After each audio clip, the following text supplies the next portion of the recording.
Right.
Right, we are live in the new Cellar project, and been doing quite a bit down here, to be honest. You've probably seen this before, but it was initially going to be a breeding rack or a breeding setup for the African cichlids, but it was proving quite a challenge to get some of the female peacocks and things like that. So because I was missing my planted tanks, I've decided to turn it into a planted tank room, so I can have some little miniature scapes in here. Well, I say miniature, but they're smaller than obviously the big tanks upstairs. So I do like my big tanks, but I also miss the little planted scapes and stuff as well. So left hand side is the new Habistax aquarium. That's one that I've just set up.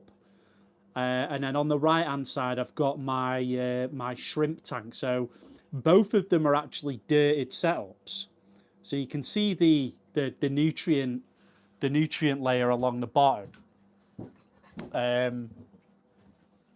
where I've added like it's like a pond substrate on the bottom of each one.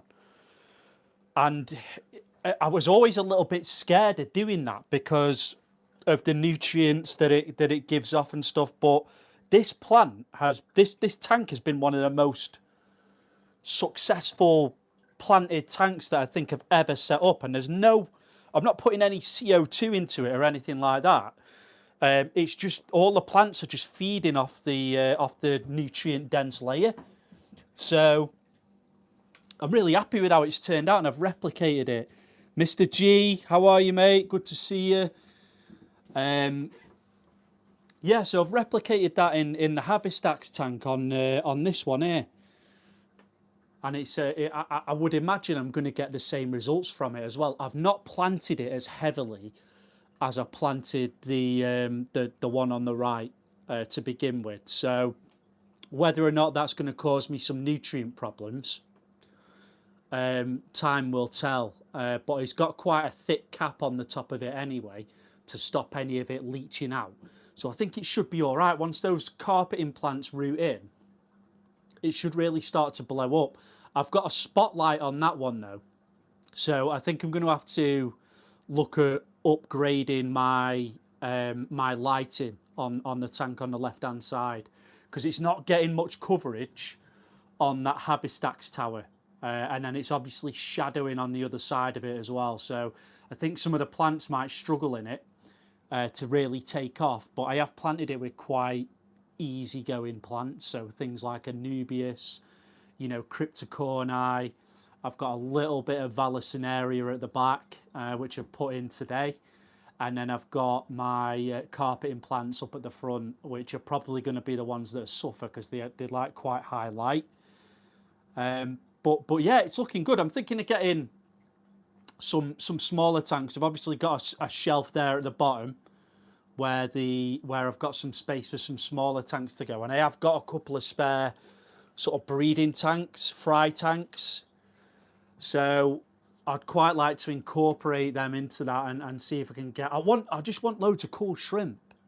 I'm really into my shrimp at the moment. So yeah, really, really exciting. I've got the little bit at the top which I've got blocked off at the moment because I've got Little Ling's Christmas presents up there, so I can't put any tanks up there yet. But it's a little bit awkward to scape them up there because of where the ceiling is. So it's hard to get inside the tanks and do anything with it. I had I think it's about 150 litre up there, which I had my Malawi Hawks in. It was an absolute nightmare to do any maintenance on because I couldn't get my hands and my head over the tank to actually do it. So I might get something like a shallow tank up there. I think it'd be pretty cool.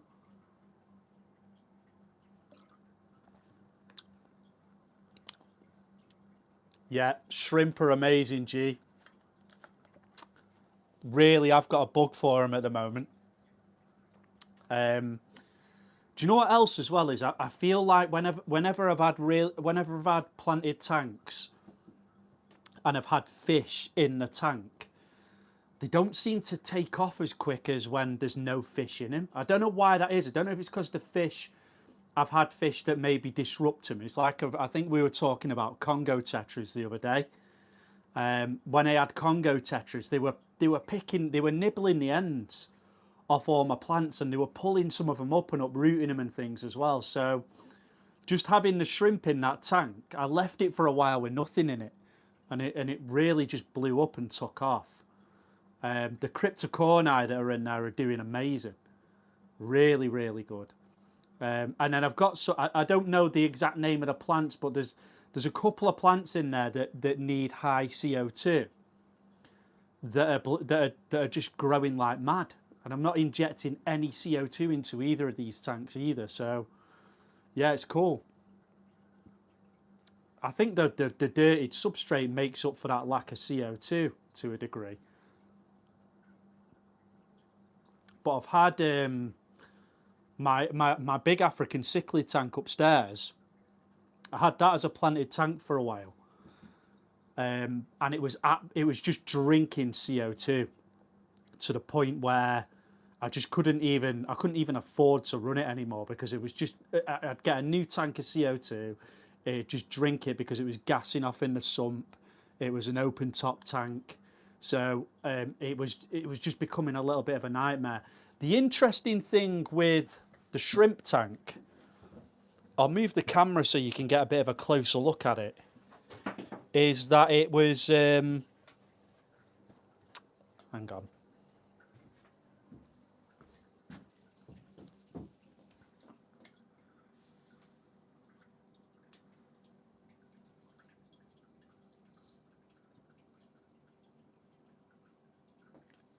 Yeah, the interesting thing with this one is I've got some really high demanding plants in there that are doing really well. But I've got things like, if you look at the Amazon swords at the back, which is usually quite an easy to grow, easy going plant, they're really not doing well.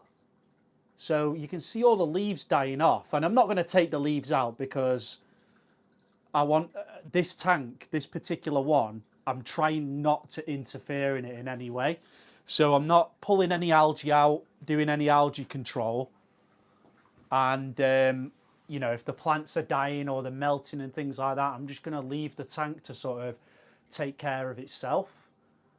I've got an absolute swarm of snails in here, bladder snails.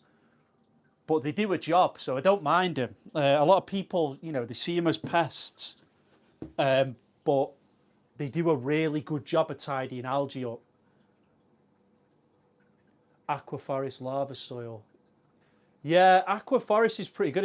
I think I used quite a bit of their stuff on my marine tank when I had a saltwater tank, and they've got some good bits of gear. So yeah, I'd consider using that, to be honest. I really don't like the aqua soil. There's just something about it that even just planting in it, I hate planting in aqua soil. I think it's an absolute nightmare to work with. I think plants come up dead easy. People think that about sand, but I find sand really easy to plant in. And I think that they root in quite easily as well. Yeah, I'm pretty sure he had a lot of their, quite a bit of their marine bits. I think what I used to, when I was building my actual rockscape, they made like a reef cement. So it was like a mortar mix to glue and to cement all your rocks together so they don't fall down in your tank. And it was really good stuff, and it sort of really blended in well with all of my rockscape and that. So yeah, I wouldn't mind trying their soil. But this cryptocorni was a tropica plant when I got it, and you know how tiny they are when they come out of the pots, and that's absolutely exploded with growth. And then these tiny little ones, you can see they're sort of mixed in with the other carpeting plants now, but they're like little clove-like plants. These here, I grew these from seeds. So I germinated them in a little storage box, waited for the seeds to sprout, and then I planted those seeds inside of this tank, and they've blown up. They're growing all over the place. They've gone mad. And I read a lot of stuff about, these plants, these seeds, when you buy them online, and they're not actually aquatic plants, or they never sprout. These have gone wild in here, and they sprouted in a matter of days when I germinated them. So it was a really cool little project. They've added a lot to this tank, and they've filled up a lot of space on the bottom as well. Yeah, stem plants are a nightmare in substrate. I put some in the Habistacks, and they were really easy to plant in there, but yeah, especially in stuff like aqua soil, if you put in stem plants in that, they're a nightmare. Everything just pops up. To be honest with you, I'm not actually a massive fan of stem plants personally. I think it's just it might be how they grow in my tanks, but I think they just look a little bit, unless you've got a really fluffy bunch, they can look a little bit bare, like twigs in the tank. But again, I think it's probably, I had a deeper tank when I've had stem plants, so 2 foot from bottom to top. So when they start stretching out that full height of the tank, they lose a little bit of their aesthetic appeal. And what happens is that they seem to go bald at the bottom, and then all the leaves and everything thicken up at the top. So I would imagine if I planted them in one of these shallower tanks, I probably would enjoy them a little bit more, I think.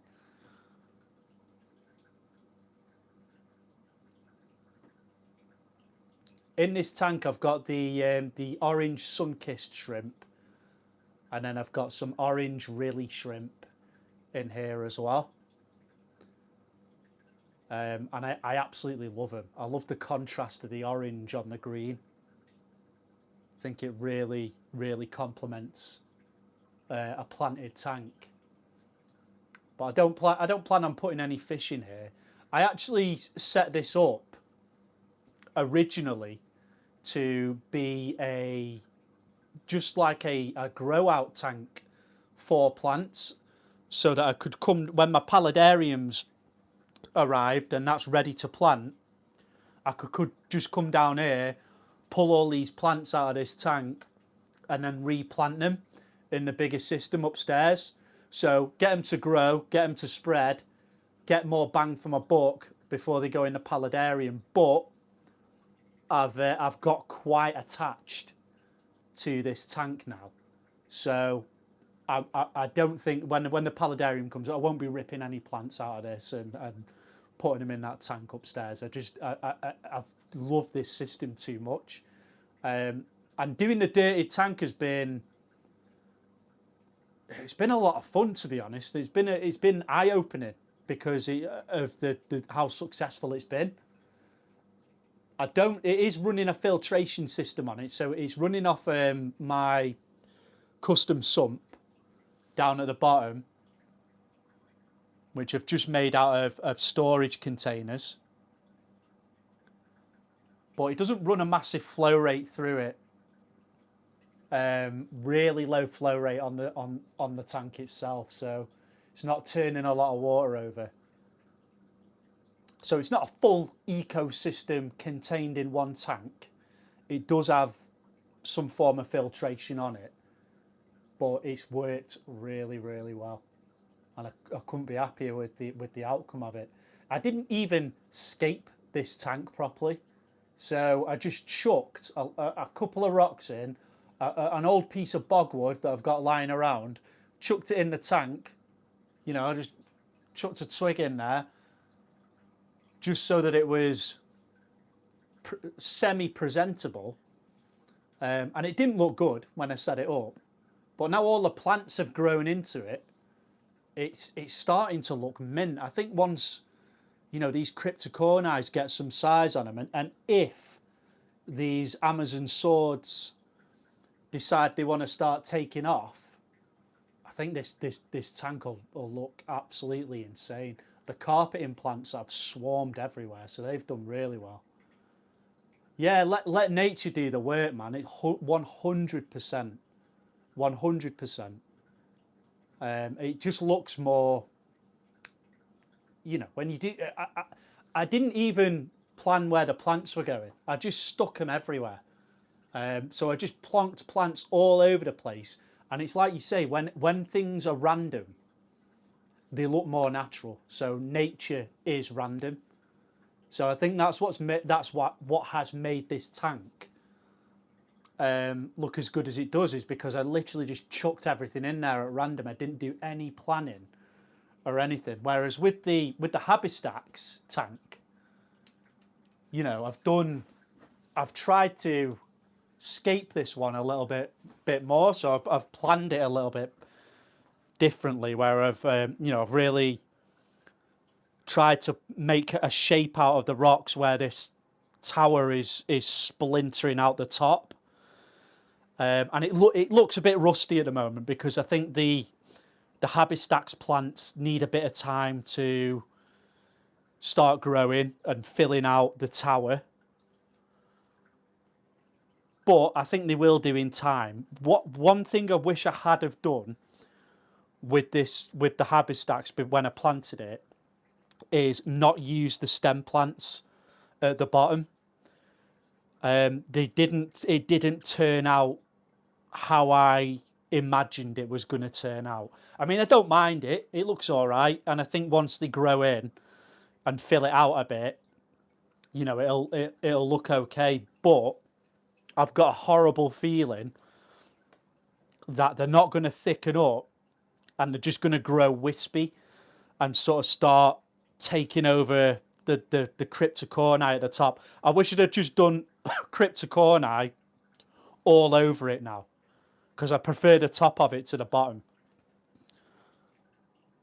But time will tell. I've not got anything in this one yet. I've got a couple of ramshorn snails just to tidy up any stray algae I might get from any nutrients that are leaching out from the substrate while it's quite a young tank.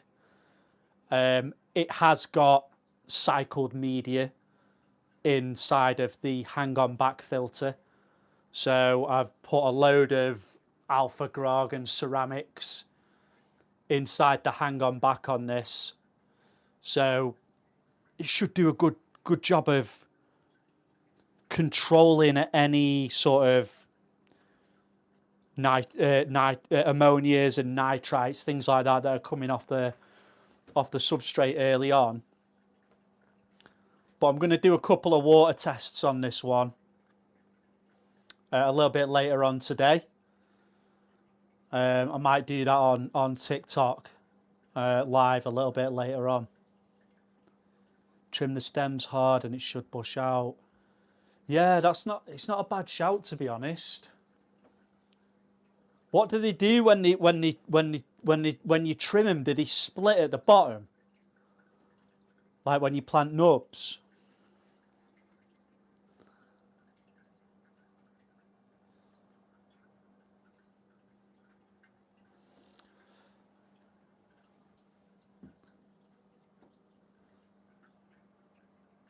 Ivan, I'll be honest with you, I'm not really that confident that those stem plants are actually going to root in. There's something telling me that they're going to they're going to start melting soon. I don't know why. I think it's because I've got that gravel layer inside of the actual habistacks. I don't know, because they can be quite prone to melting, some of these stem plants. The cryptocornis and the Anubias, I'm not worried about. They're usually quite bulletproof.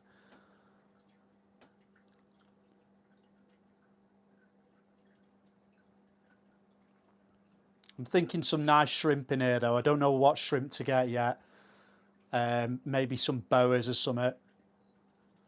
It all depends on how the parameters balance out, because what I don't want to be doing is, you know, I've built these tanks in the cellar as low maintenance tanks because I've got such big tanks upstairs with my African cichlids, and I'm having to, you know, dose things into those tanks just to get the pHs right. I don't want to be doing that downstairs as well, and it just consuming my life.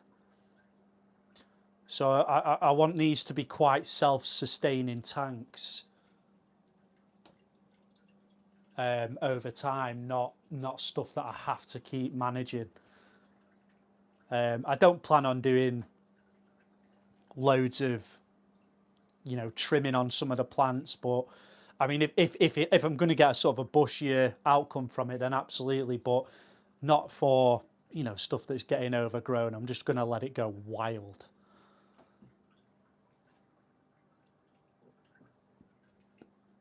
I've had a little bit of stick about this this Habistacks tank.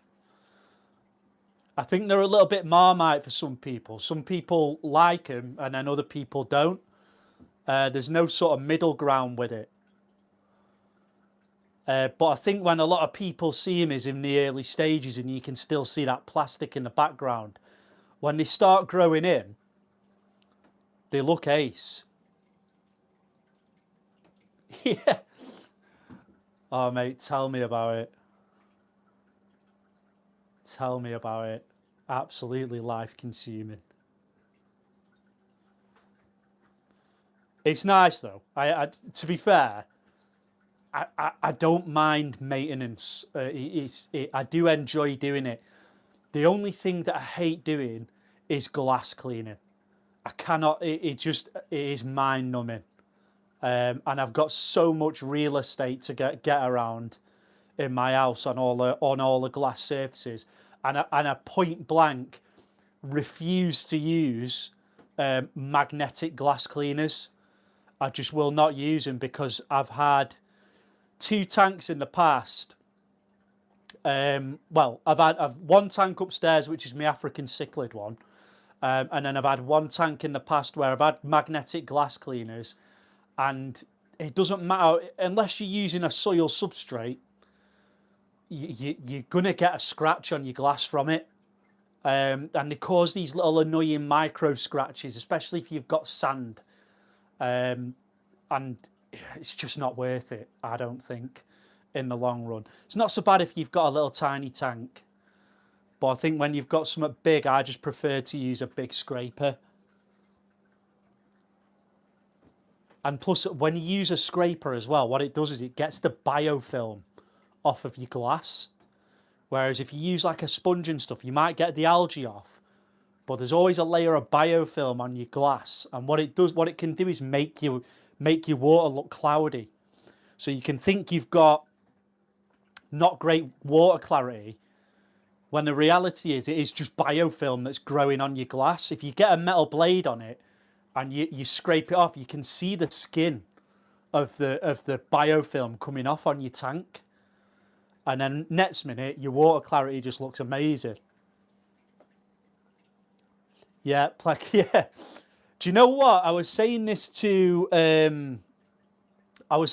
someone on TikTok yesterday, Ivan, that I don't like plecos, and I know they're really popular fish.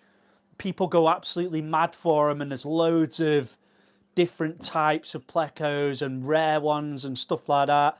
And I appreciate them. I mean, I get why they are, why people like them and why they're popular.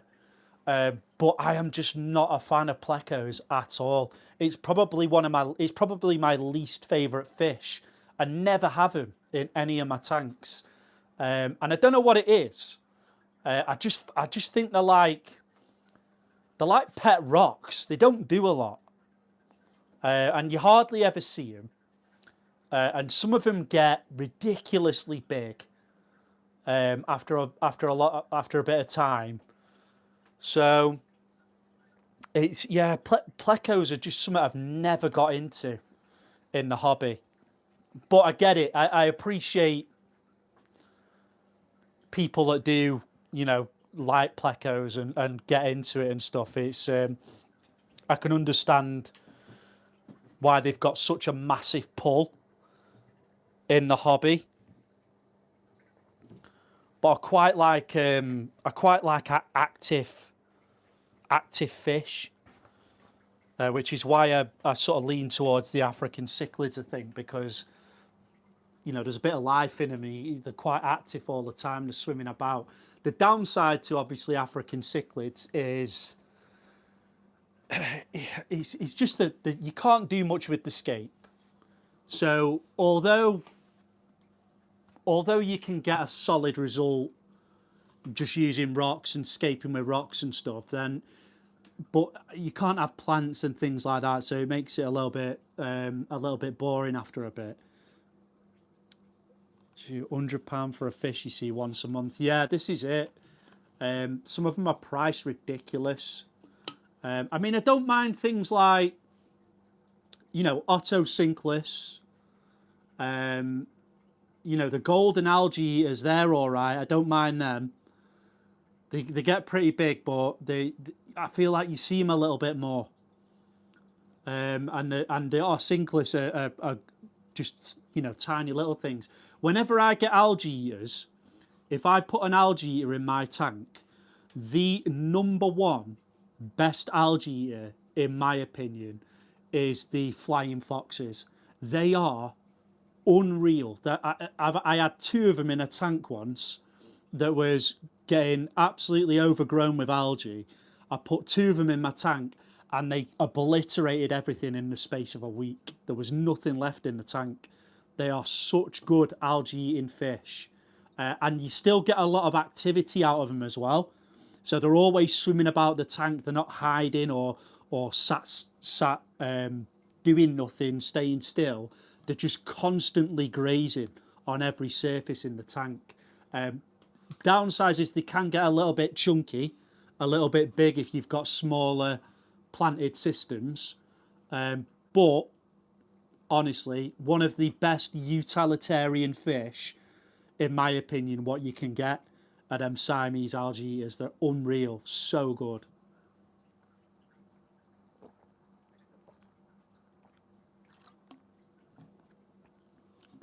I never get I only seem to get algae in planted tanks. I don't get a lot of it in my African cichlid displays. But the beauty of an African cichlid display is you don't have to have the lights on all the time. So the lights only come on them tanks for a couple of hours, or if I'm filming them. So I don't get a great deal of algae in those tanks. If anything, I just get diatom blooms. So the diatoms will build up, but I never get anything green in there. It's always brown.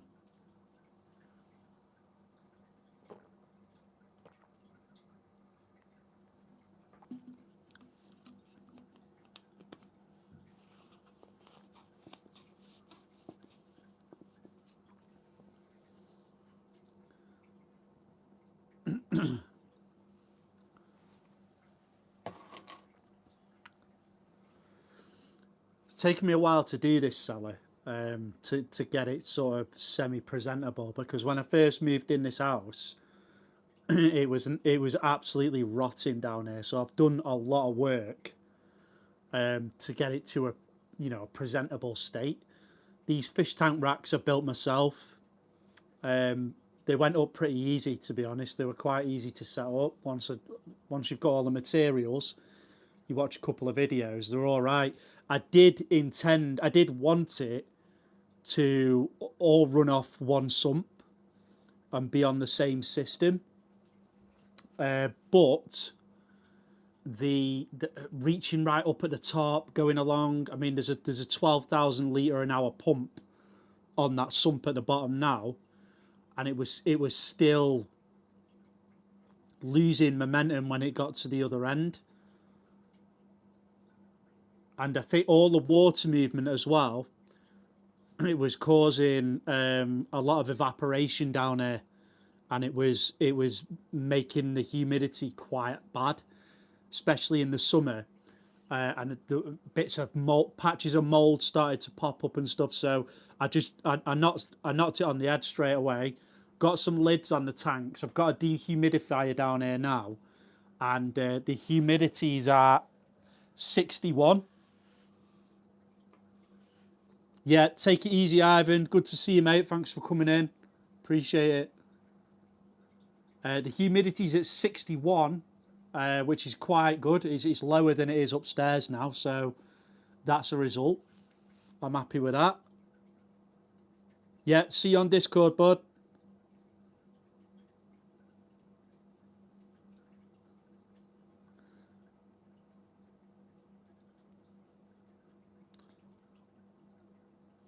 But yeah, I'm enjoying sort of the planted tank side of the hobby a lot more now. I appreciate looking at escapes a bit more. Although you've not got all the activity of the fish, I find that just the planted scapes are quite therapeutic. Martin, or just Mr. G. I would have called you Mr. G, but because you've got Ivan in your name, I assume that was your first name. But Martin's, it's good to know, mate. Martin, I'll get it right next time.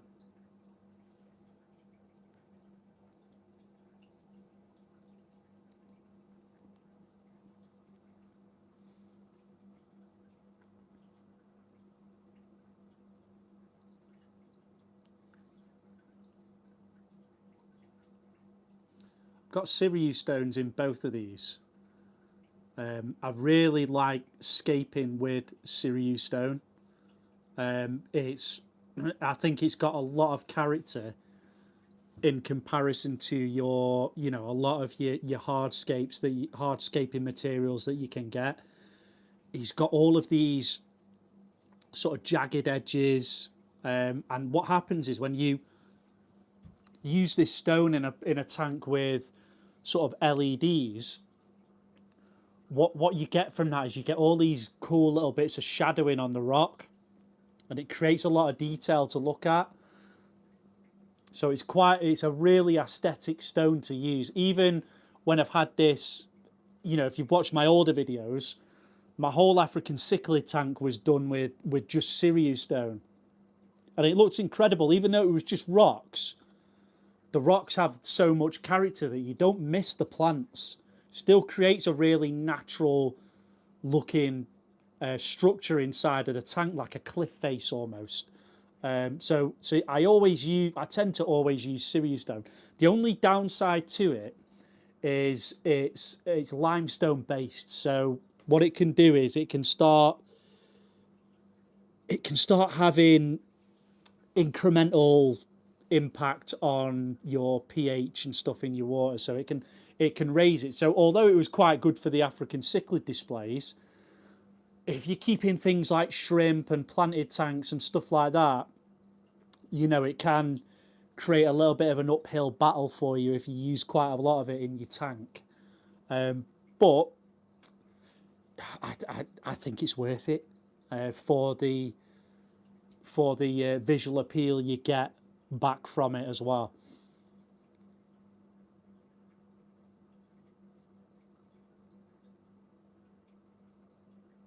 There's lots of room to build on this.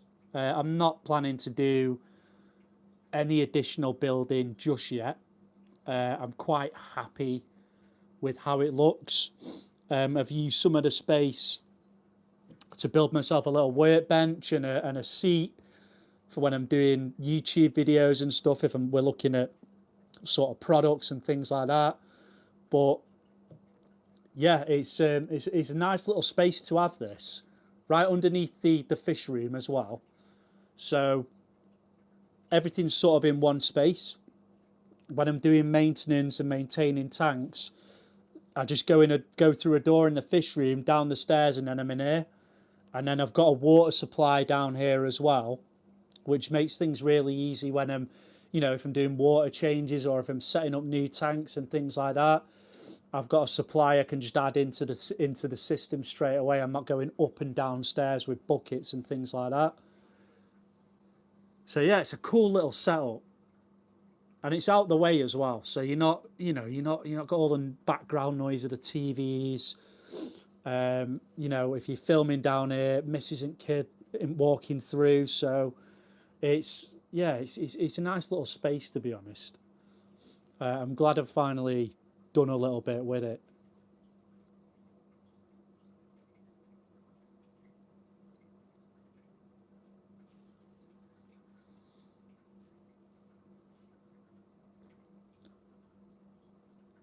Going to try and do these lives a little bit more regularly now as well.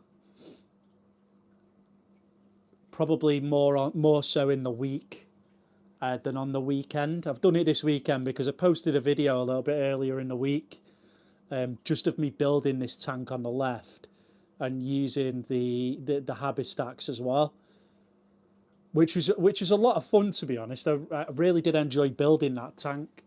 And that Habistacks was such an easy thing to use and something completely different to what I usually do with tanks as well. So I'm excited to see how it works out.